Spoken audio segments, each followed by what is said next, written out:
Property here, John Roberts Signature Homes on site, lot 51 Renaissance Drive. We just completed the Yellowstone. This is a new addition to our models that we have available in this subdivision. I'm very proud of this build. There's some unique things here. You'll see there's no vinyl on this house. So let's take a quick walk around. One of the things that we did here on this is we put hardy board all around the exterior on this with a stone skirt. Hardy board here, this is cement.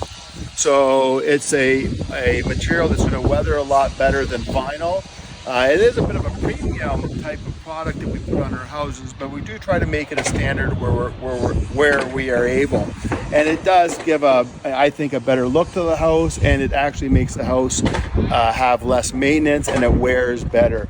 So this is a great model in the sense that we also had, follow me over here, a covered porch that was part of the initial plan and construction. So no deck, you don't have to do after construction deck. We had it all done when we built the house. So again, when we're doing our planning for our homes at John Roberts Signature Homes, we make sure that we're doing it in such a manner that we're trying to minimize maintenance and improve the livability of the homes.